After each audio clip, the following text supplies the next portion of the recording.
Hello everyone, welcome back to my channel. So for today's case I'm going to be talking to you about is Molly Mclaren case. So Molly Mclaren was aged 23 when she died in a frenzied attack. And this was at the Dockside Shopping Centre in Chatham in Kent on the 29th of June. Joshua Stimpson, aged 26, had admitted manslaughter, but he had denied murder, and this was before his trial at Maidstone Crown Court. Joshua Stimpson, aged 26, of Woldham High Street in Rochester, this was in Kent, met Miss Mclaren on a dating app called Tinder. Prosecutor Philip Bennett's QC told the jury that Miss Mclaren ended the relationship after finding herself no longer attracted to Stimpson, who was being very demanding and childish. The court heard Stimpson bought a kitchen knife. This was 2 weeks after Miss Mclaren had taken him to one side to end their relationship during a night out on the 17th of June.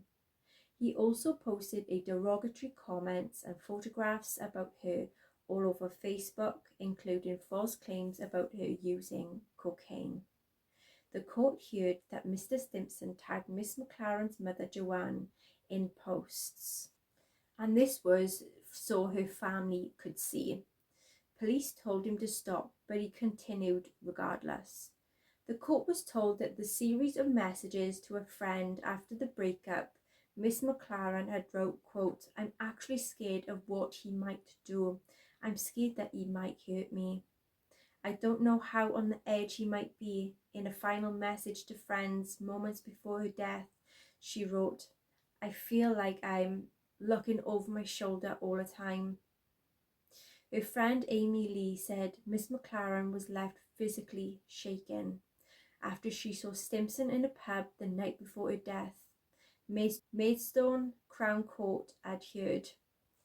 She told Miss Lee police had, quote, been on to him the night before, that she had not expected to see him at the pub. Miss Mclaren said that she had made the right decision to break up with him. Miss Lee said that the statement read to the court. Miss Lee also told how she had been with Miss Mclaren on Broadstairs Beach on 20th of June, where his victim told her that she felt very suffocated by Stimpson and had no me time.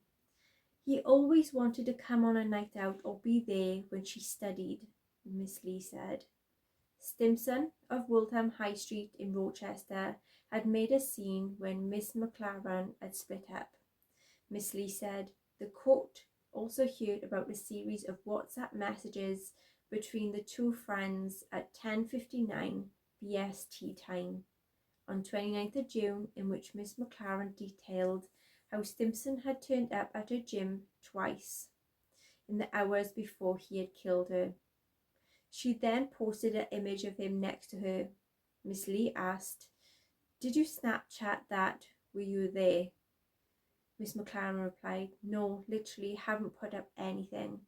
She added, quote, "Last night, now today, starting to look a bit dodgy. It's all on video, him coming in and coming next to me." She then told her friend that she had asked Stimpson why he wasn't at work, and he said it wasn't any of my business, she said.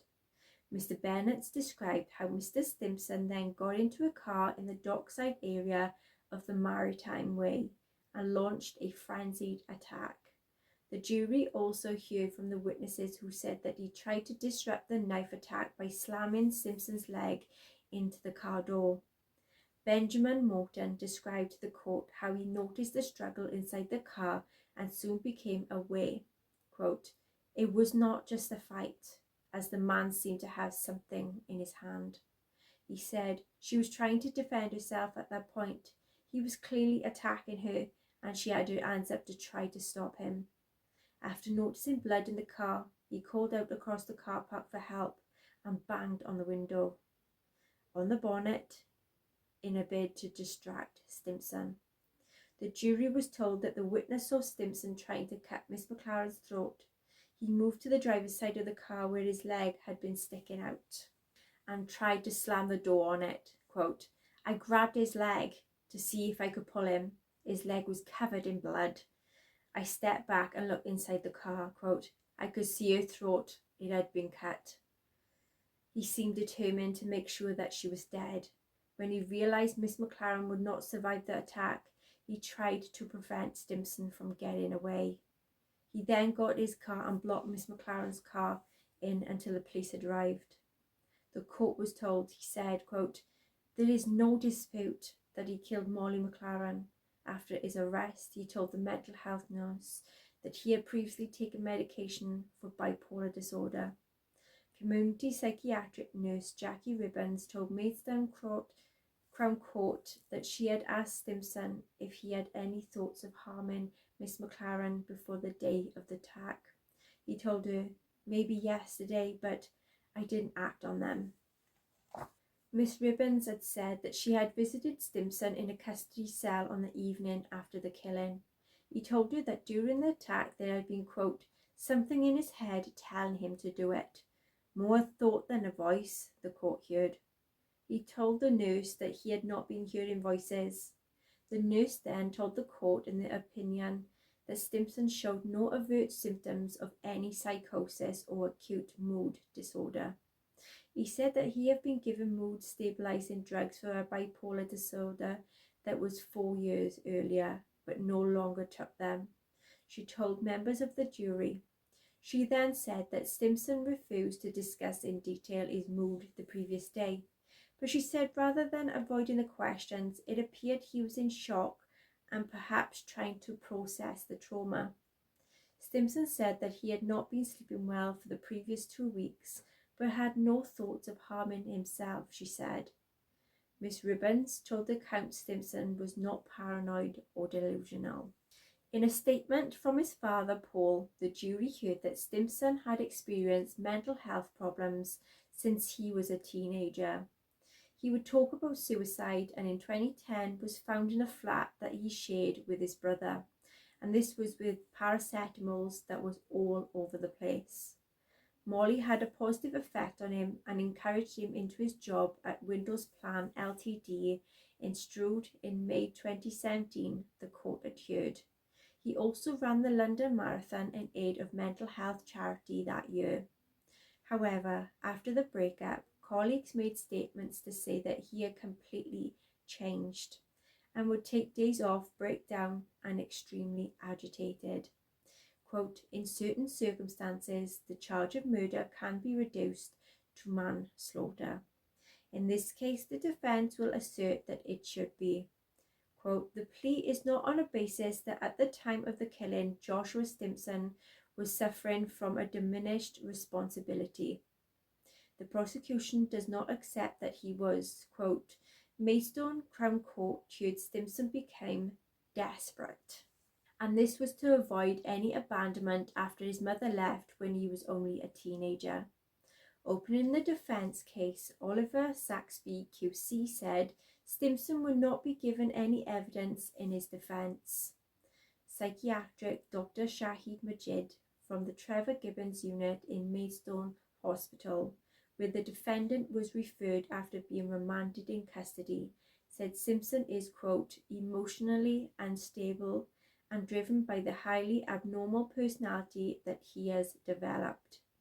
The doctor said that this did not impair his ability to understand the nature of what he did, but would have impacted his judgment before and during the act, as well as his ability to exert any self-control.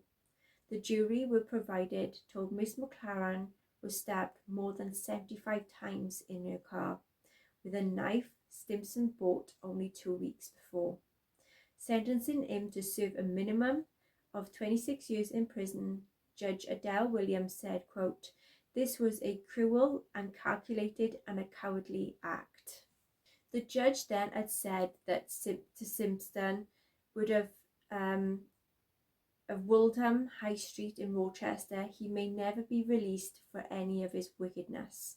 She added, quote, you slit her throat while repeatedly stabbing her, quote, you were determined to punish her for finishing with you. You were seeking revenge. It took the jury less than 4 hours to convict Stimson, who had been in a 7-month relationship with Miss Mclaren before she ended it 2 weeks before her death. The court heard that the relationship finished. Stimson posted derogatory messages about Miss Mclaren on social media. On the day of the murder, he turned up at her gym. She was in and waited for her to get into her car. Before then, he launched his attack onto her.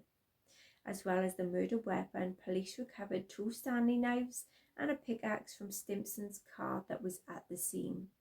The judge told Stimson, "You are a highly dangerous young man and you will pose a very big threat and considerable risk to all women for a very considerable period in the future." The jury had been told Stimson took his parents splitting up very bad, and the feeling of abandonment from his mother leaving was, quote, more significant than it might have been for others. In the years that followed, he was repeatedly referred to a mental health clinic in Gillingham and had a hypersensitivity to any rejection. However, psychiatrist Dr. Philip Joseph said Stimson does not have a personality disorder but has a narcissistic trait and showed, quote, no remorse for the killing of Miss Mclaren. Detective Sergeant Ali Wharton said Stimson is a cold and calculated killer, rather than somebody who does not have a mental capacity to control himself. Miss Mclaren's family released a statement thanking Kent Police and Benjamin Morton for all of his brave efforts after he tried to intervene in the attack. It continued, quote, "The verdict has brought us a small measurement of comfort, but it seems that nothing will take away our pain or allow us to come to terms without Molly being taken from us.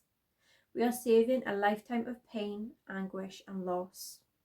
A light has gone out in all of our hearts, but shines bright as a star, forever glowing. We love you, Molly. The family is calling for more awareness over the dangers of stalking and the need for people to report any concerns to the police." Stimson had a history of stalking 2 previous girlfriends and was warned twice by police to keep away from Miss Mclaren. Kent Police reported itself to the Independent Office for Police Conduct after Miss Mclaren's death. The force said that the inquiry would be finalised once criminal proceedings were concluded. The court heard that Stimson took his parents splitting up very, very bad. In the years that followed, he was repeatedly referred to Kingsley House Mental Health Clinic in Gillingham. Dr. Majid said he refused counselling and hoping the simple fix was just to take a tablet. But Stimson's symptoms were much more complex than that, the doctor had told the court. Dr. Majid said Stimson was a hypersensitivity to any rejection and will do anything, including lie and manipulate, to keep a relationship going. When rejected, feels absolutely abandoned, so the best way to cope is to think that this person isn't perfect. They become an object of hatred.